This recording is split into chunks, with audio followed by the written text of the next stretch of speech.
Solid Age. My name is Dan Roshan. Today, I am really privileged to be joined by a mentor of mine, a coach of mine, a leader that leads me, Miss Sheila Cuadros. Hello. Hey, Dan, how are you? I'm good. So thank you so much, Sheila, for being on the podcast today.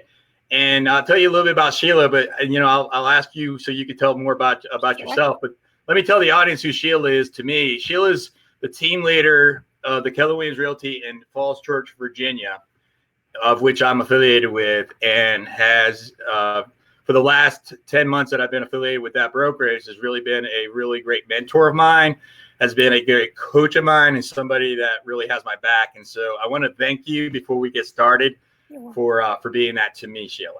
It is my absolute pleasure. Good. All right. So Sheila, who are you? Tell us about yourself.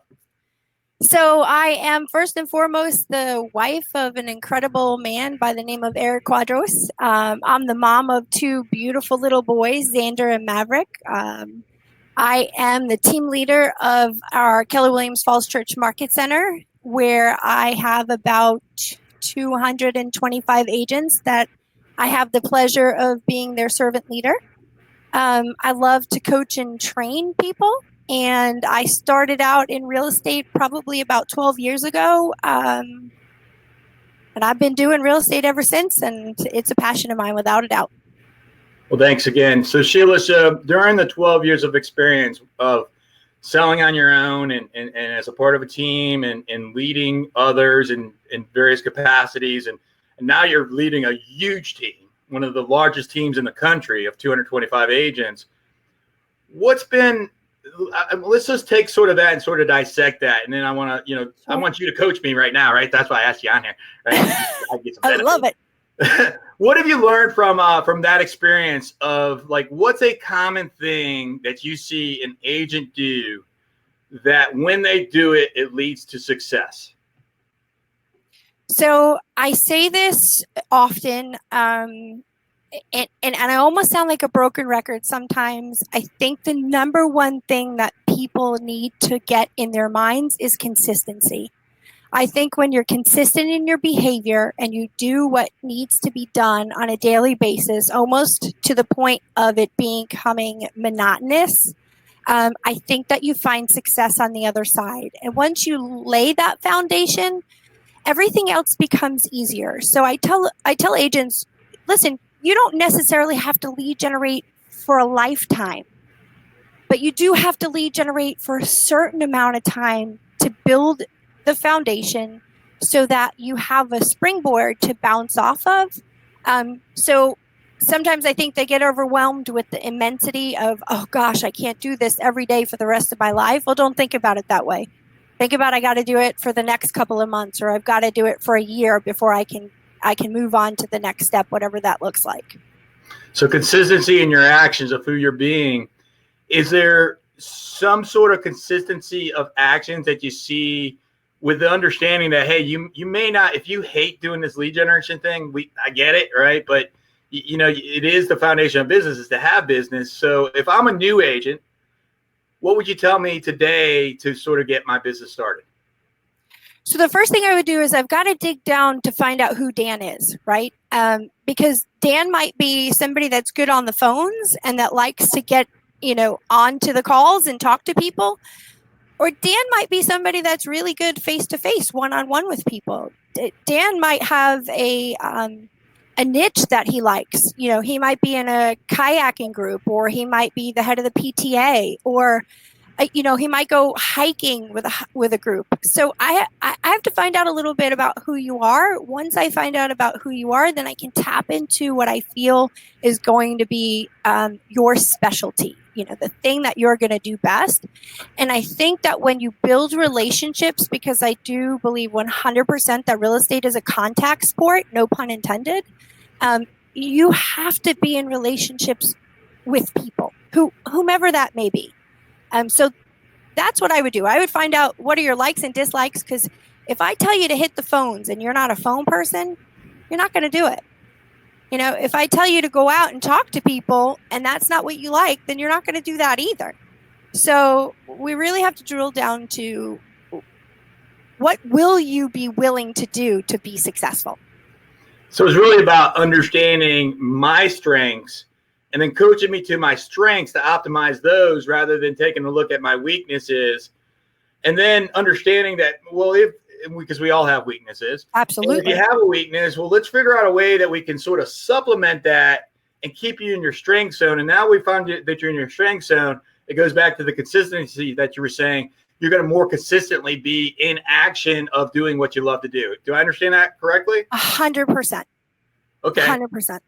All right. Well, so now let's say that I'm an agent that I have done around 36 transactions pretty consistently year after year, and I desire to do more, right? Because there's a lot of agents, and that's a fantastic living that Absolutely. are doing, 24, 36, and they're cool with it. All right, great. But let's say I'm that agent that is in that range right there, and I'm looking to get to the next level. What type of and I know again it's going to go back to what are your goals? What are your well, let's say my goal as an agent is to get to be able to help 70 families to be able to buy a home, sell a home, or invest in real estate.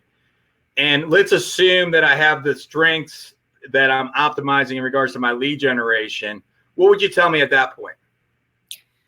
So I would go back to the fact that as a real estate agent, there is a threshold in which you're going to hit a place where burnout happens, right? And where the work-life balance is completely and totally off. And so 36 transactions is somewhere about where that starts to become the threshold where you say, you know what, this is becoming more difficult for me to do. I have less and less time to do the things that I love and that I enjoy, which will ultimately get you to resent real estate and maybe leave the business. And so at that point, I say, let's sit down and talk about hiring yourself an assistant, because I think that real estate agents get bogged down with the things that actually they don't like to do, which is administrative work. Which is everything else. Yeah, absolutely. We're relationship people, maybe not so detail orientated. And once you bring on that person that can do the things that you don't like to do, those time suck activities, then you can go have more relationships with more people to build a business and find more time for your family. And I think that that's absolutely key. Yeah. So it's at this point, and would you suggest maybe a little bit before you get to that 36, sort of like as you're heading towards that, before you start considering an assistant, sort of where are you? And I know everyone's going to be different, but what's your recommendations in regards to that? So two things. I think it depends on price point. Okay. Because, if you're in a higher price point, the chances are your ability to hire somebody at 20 or 24 transactions is far greater than somebody who's at a much lower price point, who probably needs to wait until they're more in the range of, 30 to 36 transactions. Got it. And so hopefully your goal setting. And so when you're goal setting, you're saying by this time in my business, I would like to hire, and you have already put the wheels in motion to make that hire happen. So I would suggest at least 10 months before you start taking, career visioning or some of the educational opportunities that we have at Keller Williams to teach you how to hire. And if you have somebody in your life that's a mentor or a team leader that can help you with that, and then start saving, because you also have to have the money to pay the assistant put away before you hire the assistant, right? So that's a budgeting item. I'm a numbers girl, love budgeting. And so you need to know that has to be put away, because once you hire that person, you're responsible for them. Yeah. Not only are you responsible for your business, but you're responsible to fulfill the promises that you made when you hired them. Now, two questions from that. Do I need to hire an entire year's wage? No. So what I suggest to people is to have it at a minimum, and I'm talking, this is bare minimum. If you're at that pain point where if you don't hire somebody, you're going to probably have what I would call your nervous breakdown from real estate. Have 3 months put aside but I would prefer you had 6. Got it. In 3 months, what happens at 3 months after you hire an assistant? So if you're going through the process with the assistant the right way, you should be doing your 30, 60, 90 with them. At 30 days, you're teaching them what they need to do. At 60 days, it's a little half and half, a little you, little me. The last 30 days, they should be on their own with you just overseeing what they do. And by 90 days, you determine whether or not they're going to be the person for the job. So really, it's a 3-month investment. Yep. With 6 months in reserve, so that I'm good to go. And if in 90 days, if we haven't increased our business, either I'm not doing what I'm supposed to do, or whoever I hire is not doing what they're can most effectively do as well. Do I understand you correctly on that? 100%. And so one of the things that I get from real estate agents all the time is I don't have the time to train someone. Yeah. And so I'm going to tell you my quick fix for that is tell them to grab a nice, big, thick notebook. And then whack them with it. No, yeah. Oh, sorry, I got carried away. Sorry, go. Sorry. Only you. I would tell them to follow you, right? To just shadow you. Everything that you do, everything that you say. Tell them to take notes. The people who are detail orientated will figure out what they need to do just based off of what they see you're lacking. That's how they're going to build your systems. That's how they're going to learn how you work, is by following you. So I say the first 2 weeks, just have them get a pen and paper and come everywhere you go. And just document everything that you do and write it down. And that seems like that could be almost a training manual in the future. 100%. Got it. Yep. So you mentioned a couple things. I remember I said 2 questions. The second one, and you alluded to the second piece of this as well. You mentioned career visioning and 30, 60, 90. Yep. What is career visioning and 30, 60, 90? And I'll lead through others as well. Yeah. So career visioning is the course in which we talk about how to hire to a role. What are the behavioral styles or the personality style? How do you find that person? And then how do you go through the interview process? And believe you me, when I tell you, I have been through the interview process far too many times. And sometimes it can take anywhere between 10 to 15 hours to really dig deep. And I have found that when you bond with somebody and you can figure out their strengths and as opposed to your weaknesses, because they're usually opposite, you're really laying a much better foundation for a relationship. And I don't think an interview, I mean, you and I both know when you walk into an interview process and you're there the first time, people are on their best behavior. They say the things you want, they think you want to hear. They do the things and they behave the way you think they want. After 10 or 15 hours, a lot of those walls come down. They start being more real with you. And I think that is so crucial. And so that's what career visioning is. It teaches you all the components of the hire. Now, I know, Sheila, that you're coaching some of the most amazing agents in the planet, and as well as you're also coaching some of the top producing amazing talent in our industry as well. So let's talk about that. So we went from 36 to 70-ish, and now we want to go 70 plus. 100, sure. 200, whatever the case may be, if that's what the intention is. Right. What advice do you have to me now? Okay, so here's the thing. If you don't have the right people, which we talked about, and learning how to hire. You're just talking about our conversation yesterday, right? Absolutely. Oh, yeah, 100%. And you and I both know this, right? And how do we know it? We failed our way through it. We've all made the wrong hire multiple times, I'm sure, before we figured out that if we don't find talent in the people that we bring into our lives, then our lives are never going to get better or get to the level that we want. Number one thing when you hire somebody is make sure they're smarter, more talented, and better at everything than you are. Don't let that intimidate you. Actually, let that drive you, because those are the people that are going to take your bus right where you want it to go. The second thing is systems. Systems are vital. Anything in life that is worth duplicating has a system to it, right? And so I think, and everybody that's in real estate has their own system on how they do things. Like you and I might not do it exactly the same, but you have a system on how you do it, and I have a system on how I do it. And those systems are constantly being changed and tweaked and made better as you grow. But the one thing that I like to say to agents is build it large. Build the system so it can scale very big at the beginning. Because if you're building a small system, then you're constantly going to be changing the system to grow it as you grow. So grow it big to begin with. Scale it large right from the beginning. Okay.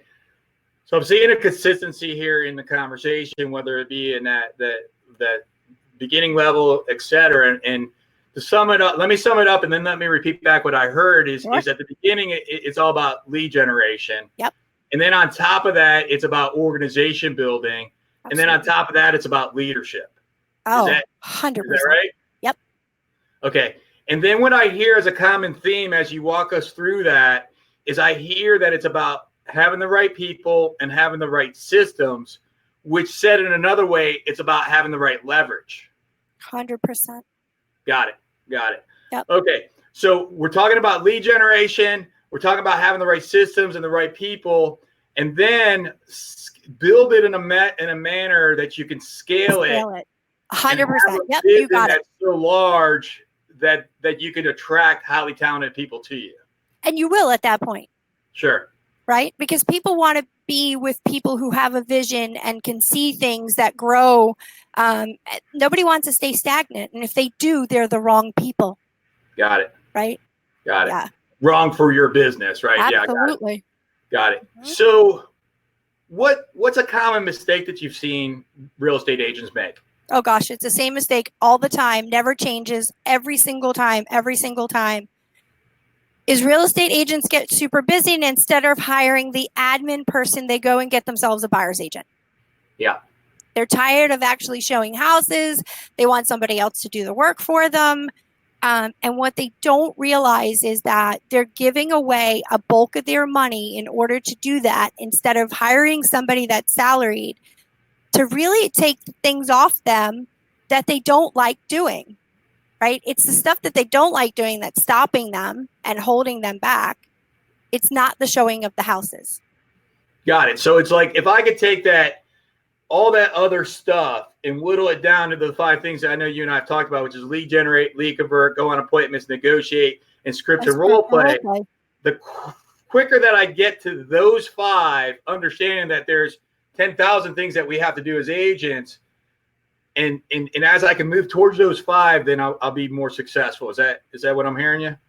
Those are your 5 jobs. Right. And so if your day is filled with more than those 5 things, then you're not using your highest and best use. Got it. So I like to equate everything to how much money am I worth per hour. Okay. And so I'll find out what my hourly rate is. And if I'm doing something that does, let's just say, for argument's sake, my hourly rate is $100 an hour. Okay. If I'm doing work that equates to $10 or $20 an hour, it doesn't belong on my plate.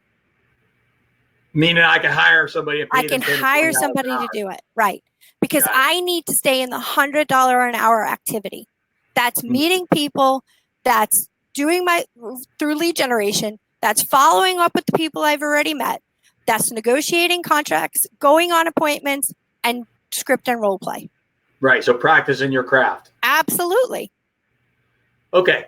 So that's the mistake that you see. They hire a buyer agent before they get the administrative support, before they can start leveraging off the tasks that are not highly producing, income producing activities. Yep. And then the second mistake that I see all the time is that people get busy and they forget to lead generate. And the number one reason people get out of real estate is the ebb and flow of real estate, is the income that goes up and down. They have a good month, they have some income. The next month, they have nothing.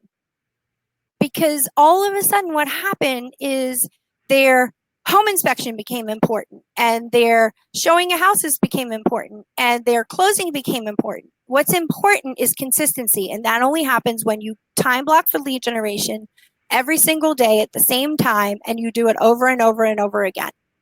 That's pipeline for your future. Otherwise, I promise you, you'll be in my office with the box of tissues and you're going to be crying. Happens every time. Has that happened every time? Before? Oh, everybody cries in my office. I love it. I love it. Then I get them right Sheila back. has a whole case behind her. Yeah. You can't see behind her desk. That case is just for me.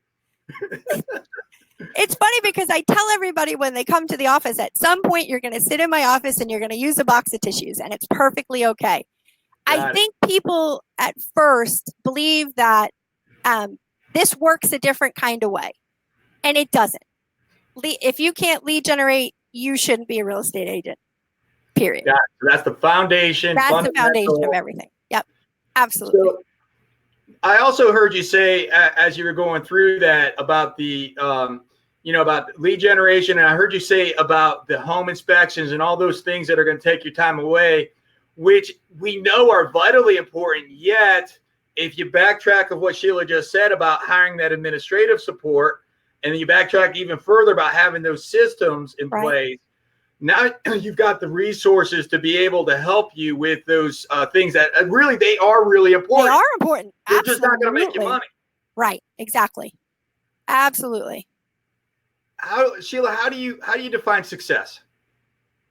That's a great question. So I think each person has their own definition of what success is, and I'm going to tell you what mine is. Okay. My definition of success is when somebody can say that they are financially free and they're building wealth.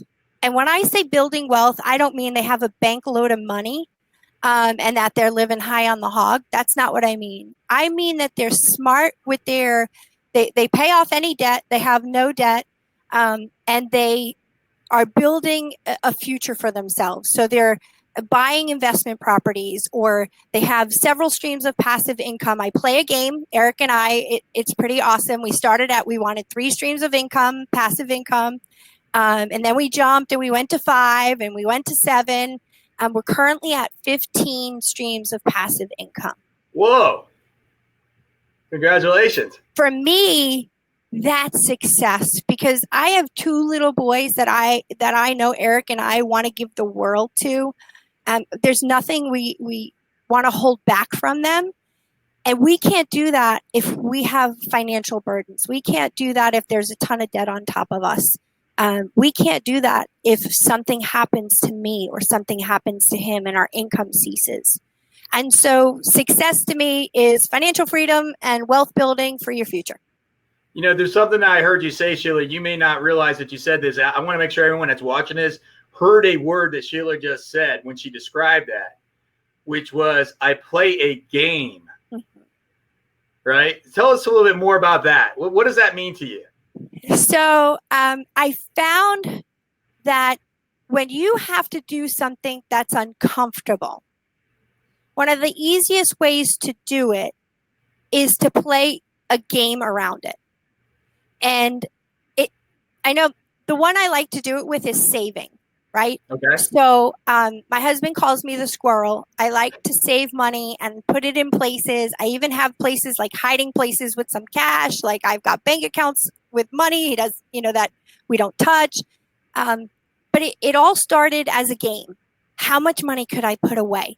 Could I put away 1,000 this month? Could I put away, 1,500 next month? Could I increase that? It became more fun to save than it became to spend. Oh, wow. And that's crazy, right? I mean, because we all innately love to spend. Just flip that mindset. And I love looking at the bank account. That's all I have to say. I like looking at the bank account. And it's not about the money. I want everybody to hear that loud and clear. It's about what I know that money is going to be able to do, either for my children or we love animals. So any rescue that we can donate to, any charity, anything. So that's where we go. And just so you know, one day my ultimate goal is to have a dog rescue farm where anybody could bring a stray dog to. And we have the ability to take care of that dog and find them home. So I'll take 100, 200, 300 dogs. It really doesn't matter. But I want enough money so that I can make sure that that's a reality for us. So it's interesting because I was on a different conversation a little bit earlier today, and we were talking about the why. And when your why is big enough, you'll always find your how. Absolutely. And I hear that you have with clarity that 100, 200, 300 rescues. Bring them by. We'll take care of them. We'll find them a home. And in the way you describe that, Sheila, like I can see that, at least the way that I envision it, which is probably the way you describe that. Like I get it exactly what you're getting. And that helps you to sort of play that game and connect the dots. Yeah. And visualization, right? If you can't see it, it's not going to happen. So my 11-year-old son likes to get out of the car and is saying to us as he walks out of the car for school in the morning, if you can see it in your mind, you can hold it in your hand. Oh my God. It's about what you think. Yeah, that's beautiful. So we're all creating our destinies. We're all creating our existence. We're all creating our world. And sometimes bad stuff happens, yet we have a choice of how we respond to that as well. 100%. Absolutely. Yeah. Well, Sheila, I am thankful for the time that you spent today. And I'm super thankful that I get to have this conversation with you often because I'm an agent of yours. And if I'm an agent in the Northern Virginia area and I'm looking for a phenomenal mentor such as yourself, how do I get in touch with you if I'm not a Keller Williams agent? So if you're not a KW agent and you want to give me a call, you can call me at 703-585-7879, or you can email me at Sheila, Sheila Cuadros, Cuadros at kw.com. And I will be more than happy to have a confidential conversation with you. Thank you, Sheila. Awesome. Thanks, Dan. Go kill it out there. Bye. Bye.